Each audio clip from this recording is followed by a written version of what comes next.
Asikubingelele mbukelani KZN TV sikwamukela ehlelweni lethu namhlanje lengqikithi igama lami nguNokuthola Mabika Mthethwa bukela ihlelo lengqikithi la sithi khona ke sifundisane khona kwesinye isikhathi ngama topics uncomfortable ngabeka kanjalo kwesinye isikhathi ngamanye siwajwayele ngenxa yokuthi kubalekile ukuthi zonke izinto sikhulume ngazo zonke izinto sifundisane ngazo namhlanje sikhuluma ngokufa sibekela ukufa kuzokwenzeka one way or the other abanye bazofa kamnandi bese embedeni yabo mhlawumbe bengagulanga abanye bazodutshulwa ngabanye abantu angazi noma kubizwa ngokukhaphelwa abanye bazokinywa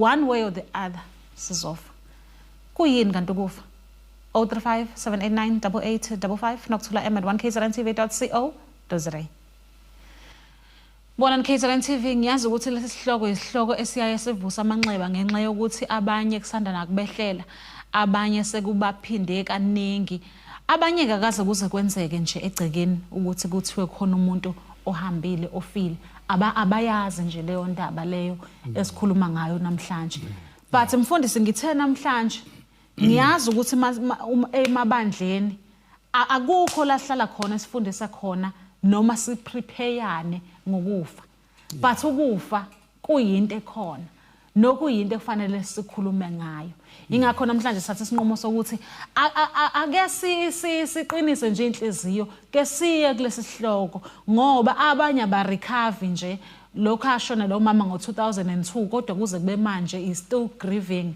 ukuhamba kamama ngenxa ukuthi akekho umuntu owake wamfundisa ukuthi isikhathi saseshayile ikakhulu ke thina abantu abamnyama sazi ukuthi umuntu uma esefile usuke sethakathiwe akayifeli nje umuntu ngibona isidingo sokuthi asikhulume mfundisi asikubingelele sikwamukela ehleleni siyabingelela kakhulu 1KZN siyabingelela umhlaba wonke South Africa sawubona egameni lika Jesu mama umthethwa siyakubingelela siyabingelela mfundisi siyabonga kakhulu nethimba lakho uNkulunkulu akasigcinele wena nibusise nomndeni wakho nisipho somhlaba siyabonga le ndaba engaka evula umqondo womuntu isitshela into esizibayo akekho umuntu ongazibayo mfundisi yes kodwa eqinisweni siyakuziba bese kuthi makufika kube ngathi kufika into engaziyo simangale and indaba yokufika inkinga ngoba ayijwayeleki ukuthi wake washonelwa akusho ukuthi awusenankinga yokufa makufika ukufa ukuthi uyakholwa ukufa kunandaba kuyafika and ukufika kokufa kunaleli qiniso elithi kusuke exebuka inyama enyameni yes and akekho umuntu ongavala ngaye isikhala salo hambileyo ukufa igama elithi ukufa lishinto lisho kwahlukana kwabantu lisho kwahlukana kwezinto ebeyihlanganisiwe ingaphezulu kweyodwa ebeyihlanganisiwe zakhe into eyodwa ephilayo yeah makuthiwa nje umuntu usefile iglass sefile inkomo iba ngama pieces inkomishi nomuntu mase kuthiwa kusefile kusuke sekwehlukene izinto ebeyihlanganisiwe zakhe umuntu oyedwa ophilayo sikhuluma isihloko esibaluleke kakhulu umfundisi namhlanje kodwa ke sasisuke sajomba sibange sisasho ukuthi umfundisi ubani usuka kuphi nendawo siyabonga mama indaba oyithintileyo ithinta imizwa yomuntu yeah umfundisi ukhanyile umpostoli ukhanyile sikhona eGoli eWindmill Park extension 8 ngokwekhaya ke ngiseJimmiston sinekhaya la KZN la KZN sine branch esenhlabamkhosi eBabananga okay sine branch esenquthu kwamfongo lapha eGoli ke sise Windmill Park extension 8 Mfundisi ake siqale kanjena amen mangathiwa nje ake ukube khona uGoogle ngabe ngiyagooglisha mangathiwa nje ake sichaza ukuthi ukufa kuyini singachaza kanjani singathi ukufa kuyisitha somuntu sure ukufa kuyisitha sikaNkulunkulu ayinganqaba ke mfundisi kodwa asiqhubeke awunqabe ngizwe ngiyanqaba mfundisi because yonke into eyenzakalayo uNkulunkulu uyayazi number 2 uNkulunkulu yonke into eyenzakalayo idalwe uye nginakho ukuthi nokufa yeah kudalwe uyena okay ngicela ukuqhubeka qhubeka futhi uyena ovumayo so right ke ukuthi umuntu afe yes No, mama ngiyabonga. Yeah. Nangalesi sihloko esiyinselele ngaka. Ngoba nayi nxa sekufiwe sesithi siyaduduza. Kuyenzeka simboze isilonda ngoqweqwe. Yes. Sibe isilonda sibhibha ngaphansi. Yes. Uxolo. Indaba yokufa ijulile siyayibona Genesis. All right. Ukufa kubukeka mawujula ulibuka iBhayibheli. Lapha Genesis ukuthi into eyayikhona. Kodwa ingenamandla. Okay. Okusebenza.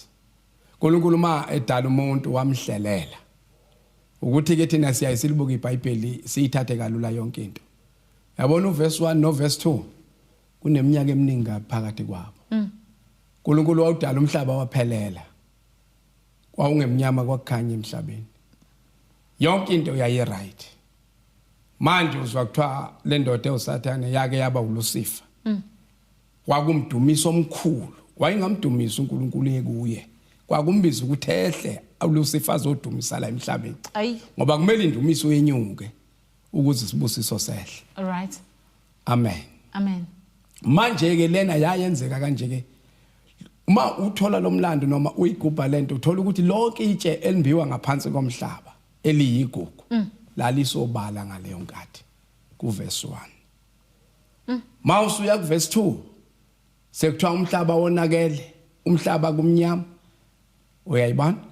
Umhlaba usu-formless. Wayewudala uNkulunkulu right njengoba izulu lingakaze liphinde kukaze kwenzeke kuthiwa kumnyama ezulwini. Uma ke le ndaba uqhubeka nayo uyithola ukuthi okay ngesikhathi uLucifer exoshwa uIsaiah kuyakhanyisela lapho exoshwe ezulwini elethwe emhlabeni yaqala ke indaba ukonakala eqeda umsebenzi wakhe kuba uLucifer noma yiworship. Sithola ukuthi lapho wangena umoya wempakamo.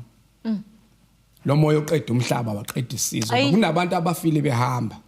Njengoba sikhuluma indaba yokufa kunabantu abafile bedla behamba. Bephila. Kodwa nje ufile ngoba into efila ayinalisizo. Into efile ayiphili. Ayinamsebenzi. Yeah. Into efile iyenziswa. Umnosefile umuntu uyacinyeziswa. Njengamanje uyayicimezela. Osefile uyavikelwa akakwazi ukuyivikela. Uyayibona. La ke efika khona umelahlelwa la emhlabeni ila izinto ifike zaqala zonakala khona ukusuka komuntu kuyiposition yakhe noma ukusuka kwengelosi kwesidalwa kuyiposition yaso. Uyabona? Silahlelwa endaweni ongesiye yakhe. Mhlaba udalwe wanika umuntu ukuthi akabuse kuwo. uNkulunkulu mayidala nje umuntu umnika igunya namandla ukuthi akenze njani? Akabuse emhlabeni, akazale emhlabeni awugcwalise, akawunqobe. Lokho kubili ke sikwenzile siyabusa, siyakubanga nalokho kubusa. Number 2 siyazala nalokho kuzala sizala sekuyinkinga. Ngoba kunezingane ezizelwe engondliwa ezalula la ungaboni khona uzalulwa lo muntu. Kanti uNkulunkulu ma eletha umuntu emhlabeni waplana wamlungisela indawo kuthiwa insimi yase-Eden. Leli gama elithi Eden kuthiwa lithi ekulondekeni indawo yokulo wambeke ekulondekeni. uNkulunkulu wamtshalela wamhlelela ukuthi uzodlana uzophila ngani uzophila kanjani. Wambeka endaweni efaneleyo. But ke ngiyamuzwa futhi uNkulunkulu ekhuluma indaba yokufa ensimini yase-Eden. Mayetshela uAdam ethi Adam idla zonke izithelo ngikutshalele zona kodwa lesi siphakathi nendawo ungasidli bese ethi uzofa nokufa. Yebo. Mawuke wadla lesi sithelo. Ila ngibona khona ukufa ngizothi ngena noma kukhulunywa ngakho okokuqala eBhayibhelini. But ngivumele mfundisi Sayitolo bese sibuya singena lapho. Mbuka KZN TV Sayitolo siyabuya.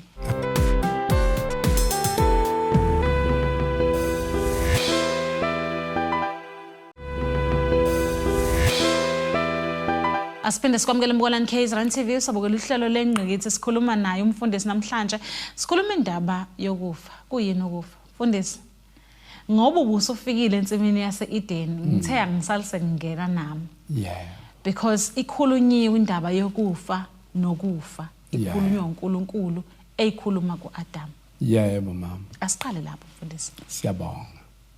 Njengoba ke bengisathi ma uNkulunkulu uthema yembeka umuntu wambeka endaweni efanele.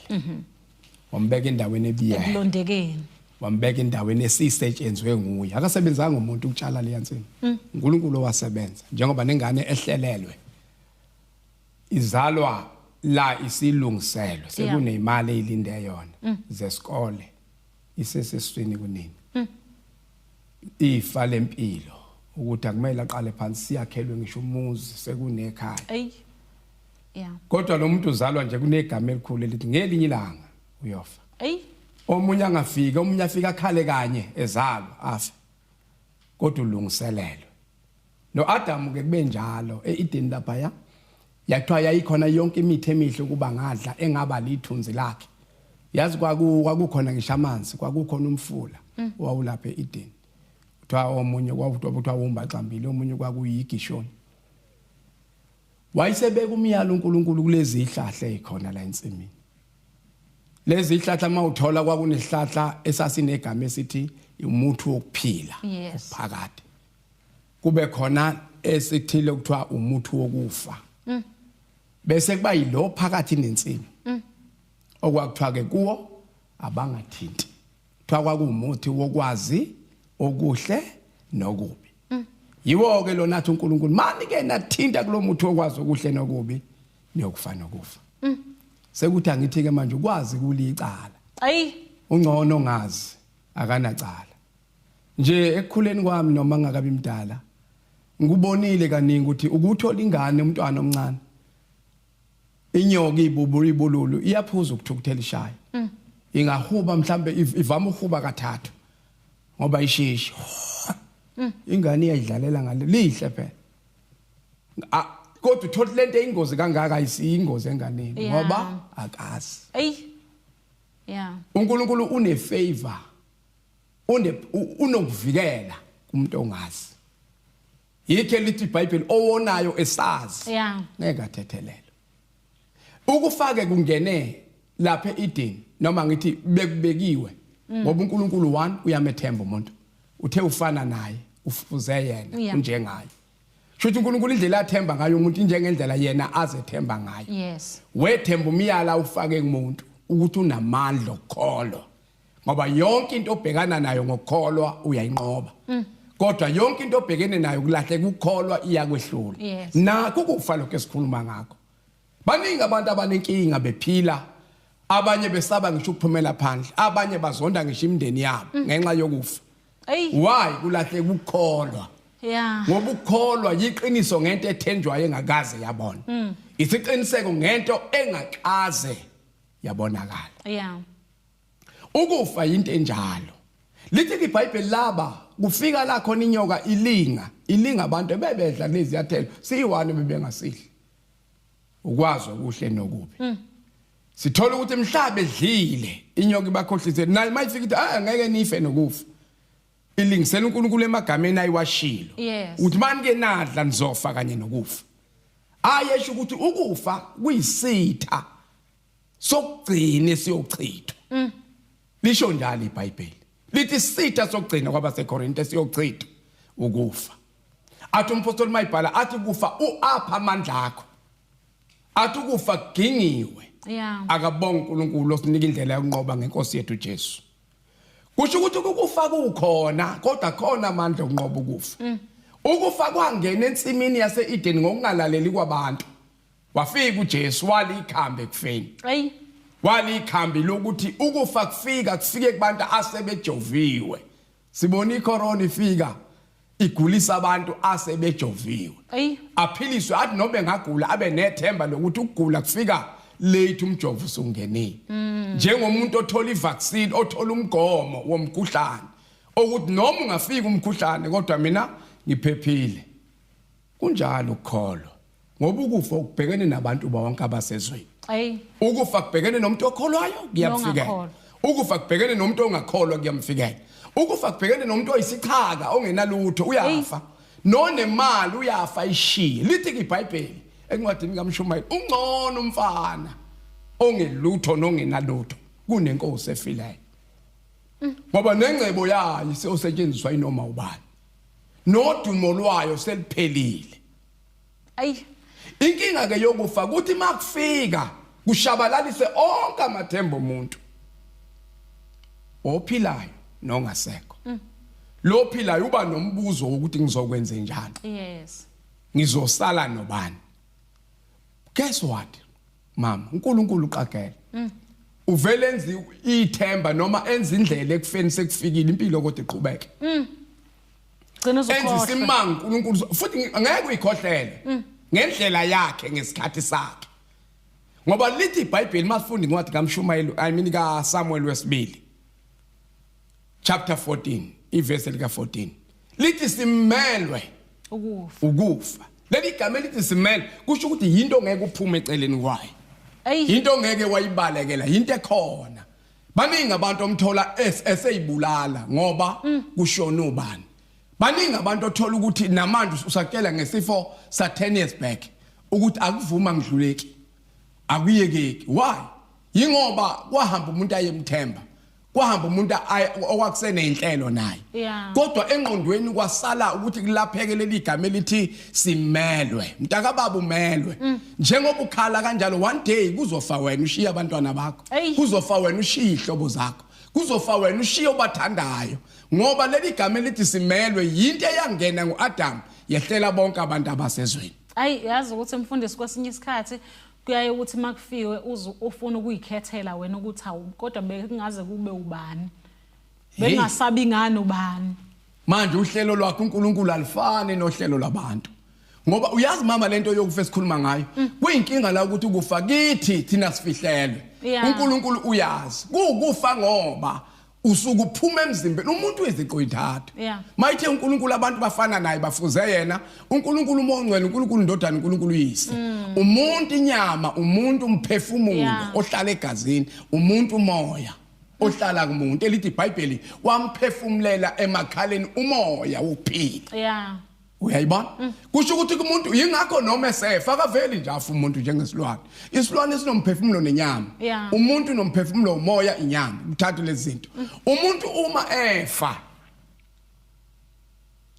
umoya ugive up aqala bese sithi izulu sekusela umndondo siyamuza usaphefumula kuze kube kwisandla nasesiswini kulalele nasenhliziyo kube nalomthambo ozolalelwe la iqiniso suke selithi umoya uhambile sekusena umphefumulo omunye kuthiwe kade simfunza nje sithe simbeka kade simgeza wayeseyathula uyabona kusho ukuthi kanti bekwenzakala umoya usheshe wazi bese uyashiya ukuthi hayi vele sekuyehlukwana and umuntu ohamba usuke sazi ukuthi ngiyahamba ngoba uyayibona leyo nto omunye uyakunikwa nethuba lokukhuluma omunye uyakunikwa nethuba lokuthi ngoba umphefumulo kwena awuphumi nje uhambe uphuma umila ukuze uma sekuthiwa usebheda usethi nawe wabulawa yimi nalezi ingane angisazi lezi ingane mina ithi incwadi kaEzekiel kuyozwakala abanye bethu bani ongizalele laba ngoba umuntu wangaphandle nguye obhubhayo aseyidala mfundisi kodwa wangaphakathi wenziwa mosho usuku nosuku mbona nKZN TV hle na umfundisi namhlanje asikwazi ungayikhulumi ngoba vele yasehlela mina ngithi ngcono siyilungiselele sazi as painful as it is but aseyikhulume njengokubuya kaJesu ngoba vele into ezosehlela seyitolo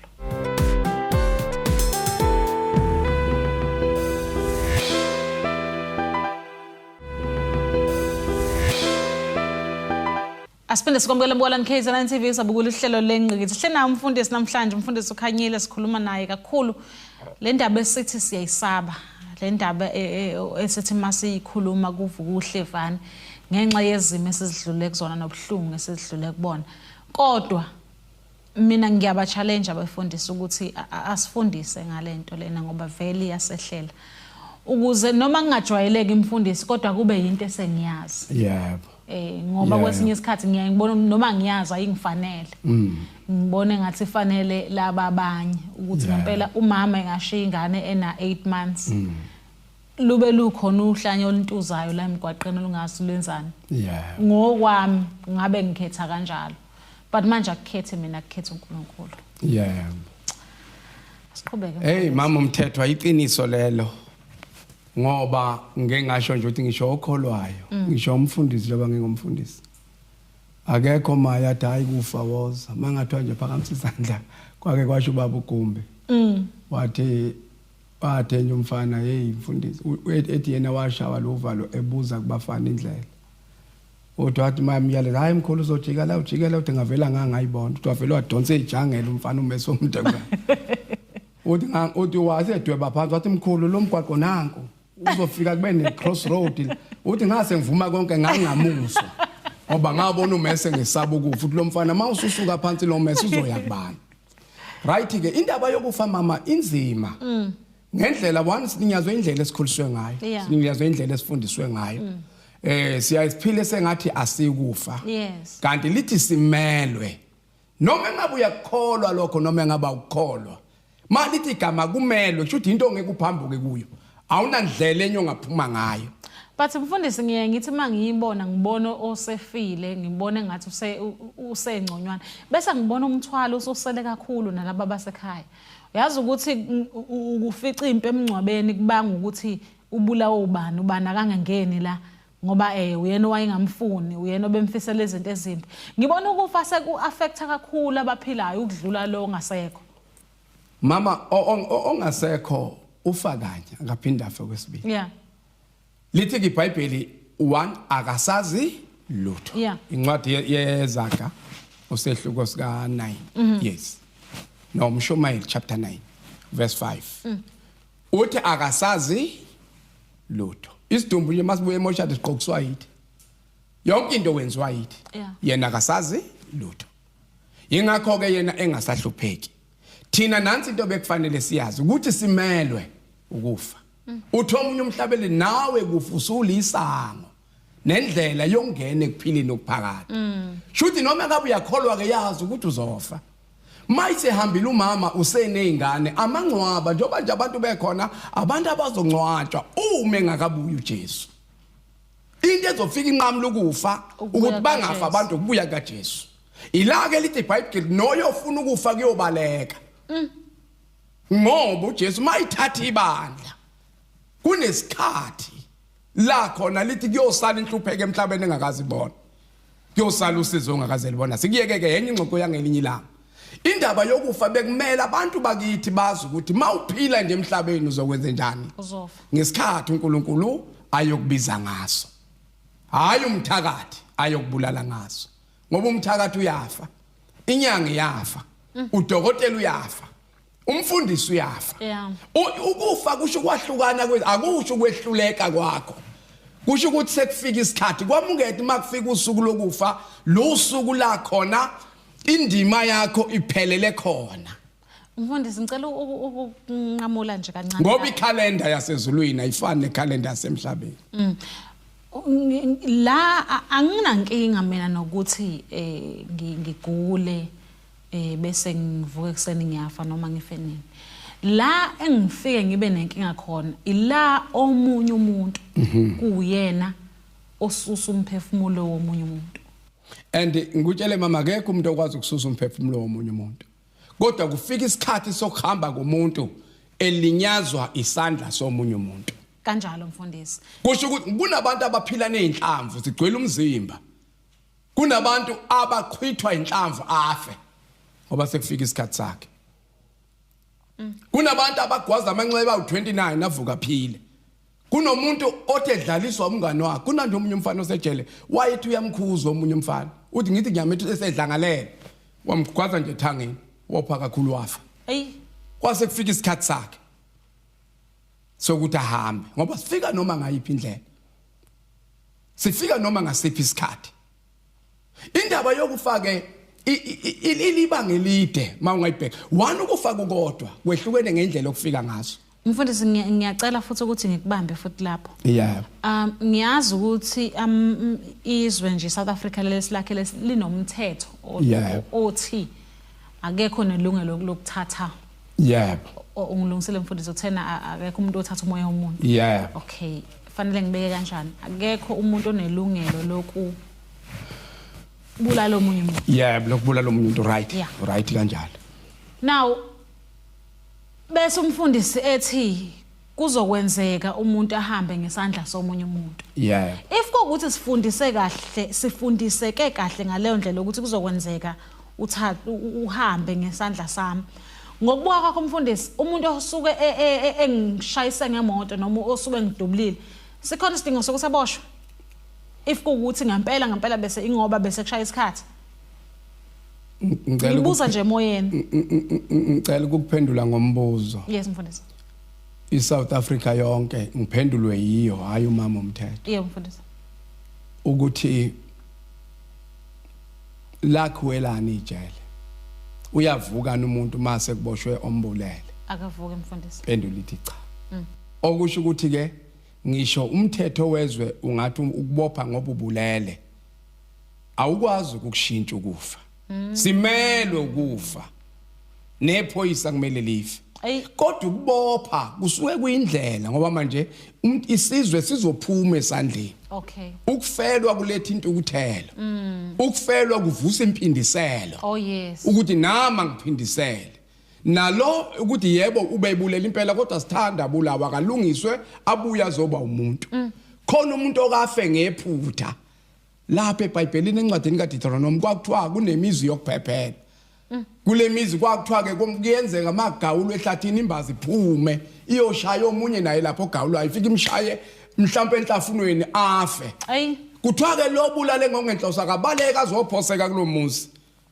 abalindisango bamvulela ngene bese bevala lo phushwa into ukuthela kafika amesangweni bese ikhuluma indaba yakhe lo ilungisa xolisela ukuthi ukwenze kungenhloso yokubulala umakhelwane kodwa usefila akasekuvuka indaba lasibukana nayo ukuthi cha boyihlobo wami lapha ekhaya angisazi simo ukuthi ukufa kwavela kanjani kodwa iqiniso lithi ukufa kufikile kwakwephuca omthandayo kwakwephuca umuntu ongekuphinda umbuyiso noma usumdinga ngeke sabuye kukhona uNkulunkulu olithemba opholisa ubuhlungu nenxeba kukhona uNkulunkulu olithemba ongakusiza ukuthi usefile ke manje yena nawe uzokufa njengoba uzokufa uzofelaphi kuhle mawusaphila emhlabeni uyilungisa ungagcini ngokuba neinsurance nefuneral parlor nokwazi ukuthi ngelanga elithile ikhona insurance eyosala kudla ingane zami ikhona ifuneral cover ngizongcwatshwa kahle kodwa ungazi ukuthi umphefumulo wakho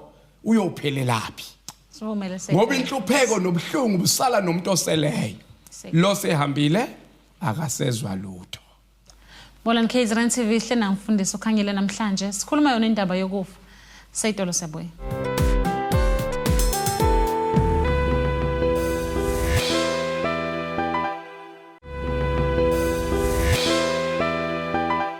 Asipena sikamukela Bolani KZN TV sabukela ihlelo lenqithi sihlena ngifundisa namhlanje sikhuluma sona isihloko esibaluleke kakhulu nokuyisihloko ebenginomuswa wokuthi asisikhulumi ngokwanele ngenxa yama traumas esisala nawo uma sesivelelwe isimo lesokufa kuningi okusihlukumezayo uma sikhuluma indaba zokufa kwesinye isikhathi umfundisi kaye kufingana encane ubusabona ukuthi yazi isaqala impilo kwesinye isikhathi kufa umama onezingane ezincane ubuka ukuthi lezi zingane ezosala nobani kufa ubaba ade thola umsebenzi nje ithemba selibuya ukuthi sekuzoba ngcono angiphatheke leyo ukuthi ingane ithi iqeda nje i-degree igrade ingabe sathola ngisho ithuba lokuthi iyosebenza ekhaya ibalekelele ivele ife ngeke ngabuka abazali sekuyibona abayolanda ama degree ema universities ngoba ingane kuthiwa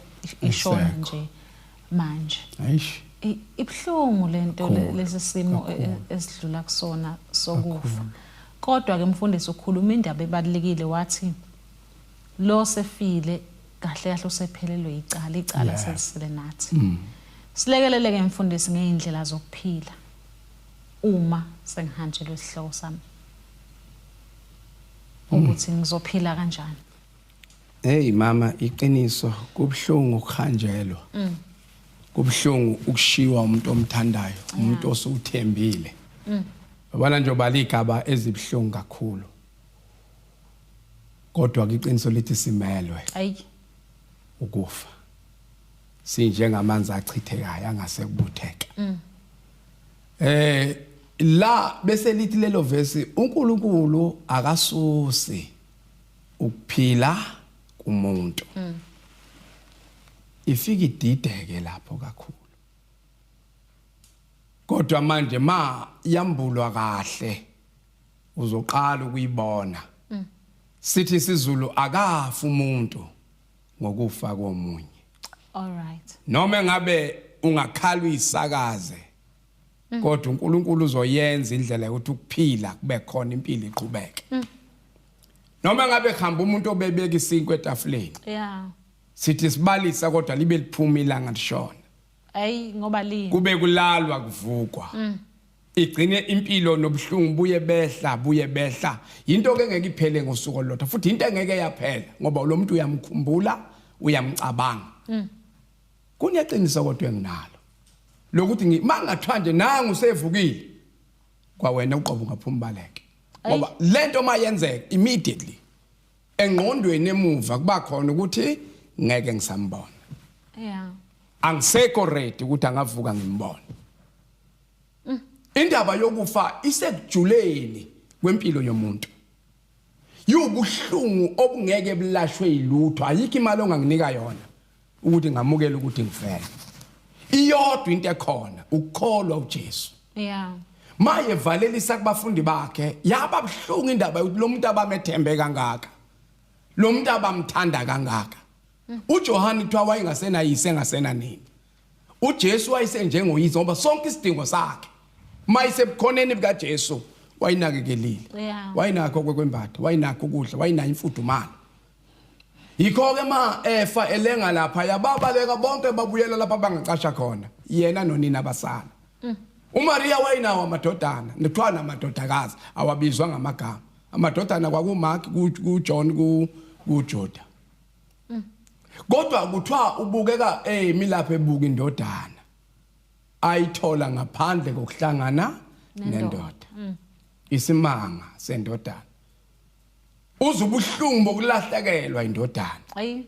uJesu ngaleyo nkathiwa wayopha kusukela ekhanda. Ngicabanga ukuthi nasemehlweni wayivalile ngoba wayikade kwehla igazi. Kodwa ngamehlo engqondo nangamehlo kamoya wakwazi ukumbona uMaria ukuthi umile wabona isidingo sakhe. Ngoba nawe ngiyazi iminyaka usubleed iminyaka emngakanani usukhale kangakanani kodwa uJesu uyasibona isidingo sakho. Ayi. Uyabona ubuhlungu akalokotha akhohlwe inhlungu yakho. Akhohlwe isimo sakho. Wakhipha igama elithi mame bheka indodana. Bheka indodana. Wamupha isidingo anaso. Uthi inkinga kaMaria emhlalisela ulahlekelwa indodana. Ekhona amanye. Ukufa kumahlukanisa nayo. Angimniki indodana into ayifunayo. Wabuka uJohani ukuthi ulahlekelwa umzali. Yeah. Yikho konke sithi izulu enhle intandane yekhodwa unini. Into engapholisa inxeba kuJohani wamnika unini. Emhlabeni uNkulunkulu ukunika omama. Akunika obaba. Akunika amadodana, akunike konke. Nami nje ngikuxoxele wemama umthethwa. Ngiyaxoxelwa ngomama kaze ngibe naye. Ayi. Ngangina 8 months mabe ngixoxela. Umuntu wala emhlabeni wayibuka intandane uNkulunkulu ebuka incebo yakhe. Ngoba ukwenza kaNkulunkulu akusisi ukufa kusisi isimanga kaNkulunkulu kuyisimanga kuwe. Ayi. Ukufa asiliputha kuNkulunkulu kusuke kufika isikhathi yikho ma uMpostoli Paul eduduza abaseKorinte uthi angifikelwanga kulingwa okungenje ngokwabanye. Yeah. Uyayibona? Kusho ukuthi ke lento ifika ibe inkinga umuntu ma engazange wakholwa yizwi likaNkulunkulu lodwa elikwazi ukududuza umuntu ngokufelwa. Thina abantu siyakukhalela. Umuntu ukhalelwa ngoba wehlelwe. Yikho kavela athwala imkhono ekhanda athi ngizoba yini? Nabazokukhalela bathi kodwa uzokwenza njani? Abanginiki induduza, abanginiki ithemba. Kodwa ke lithi iBhayibheli lokholwayo naye noma efelwa yazi imzalwane ukuthi ufikelwe. Ofikelwayo osuke elindele. Ofikelayo osukazi ukuthi kunelanga ngelinye ilanga liyofika. Azayitshela izingane zakhe. Angikhothi inkosi okuthiwa uHezekiya abaningi bayazi ngendaba yakhe. Yeah. Kuthiwa wagula kwafika kwathiwa yabifa ufe. Wenqaba yena ukufa. Wamiyeka umuntu okhuluma ukufa waphenduka wabheka odongweni, wabheka uNkulunkulu. Wayeka ukukhuluma komuntu. Ngoba enye into ebulala inhliziyo yomuntu, into ekubulala umoya, into ekwenza kuphela ithemba. Ubheka abantu, ulalela abantu ukuthi bathini. Uzwa abantu bethi uthakathiwe, kanti nomthakathi uyafa, nomthakathi uyagula, nomthakathi uyafelwa. uyedwa uNkulunkulu ongafiyo nophakade ominjalo engumgcini nomlondo wabantu opholisa ubuhlungu nenxeba uNkulunkulu owazi ikhathi elithi iBhayibheli uguqula isikhathi seenkathi abeka amakhosi asusa amakhosi isikhathi obhekene naso akusise sakho wedwa siyisikhathi esifika kubantu bonke lithi iBhayibheli uma kunjalo uHezekiya wathi uNkulunkulu ukhumbula ukuthi angihambanga ni kahle phambi kwakho ngiyacela ungiphe ukuphila lithi iBhayibheli uNkulunkulu wamuzwa welula isikhathi yizwa lento ke eyenzeka ubehamba kahle uNkulunkulu waficwa ukugula wayeseyatshelwa ukuthi kwenzeka into engenzeki wanenhlanhla enotatshelwe uthi insuku zakho seyiphelile yabifa yena isicelo sakhe saphambana nohlelo lukaNkulunkulu utheke yena ocelayo uyaphiwa kuthiwa ngesikhathi emnika iminyaka ewu15 wafa uHezekiya esonile uNkulunkulu wafa engasenzanga kahle yini wasusa uNkulunkulu ecebeni lakhe sitolo mbukana KZN TV asiphuthuma itolo masibuye sobe singena esigabeni zokugcina sohlelo lethu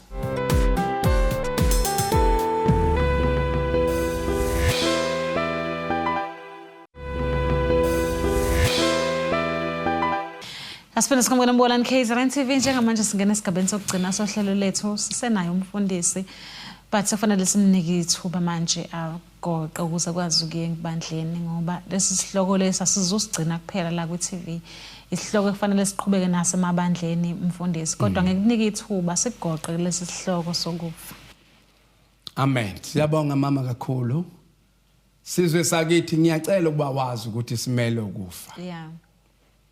Yazi nje lento ifake engqondweni yamukele baqedena abantu bakithi bebulalene lethi wabulala umama usho ungena siqiniseko uyazi njengoba kulula nje ukuthi umndeni once umuntu kwavela ukufa umndeni uyanukana ungangenelani kuthiwa umamkhulu uyasibulala ubaba onjani uyasibulala yes abanye bayakwenza ukuganga kodwa ubokwazi ukuthi uNkulunkulu ovumayo uma yena kungakabi isikhathi sakhe ngeke lithi iBhayibheli uyakufelana ingakabi isikhathi athi angithokozi ngokufa kongalungile athi kuligugu emehlweni kaJehova ukufa kwabangcwele khona abantu ukuthi makufika ukufa izulu lithokoze ngoba ongcwele wakhe makubizwa igama lokuthi ukufa kusuke kuhlukana umzimba nenyama umzimba nomphefumulo nomoya amen ngesikhathi eyolala kulala into ephilayo kungcwatshwa into ephilayo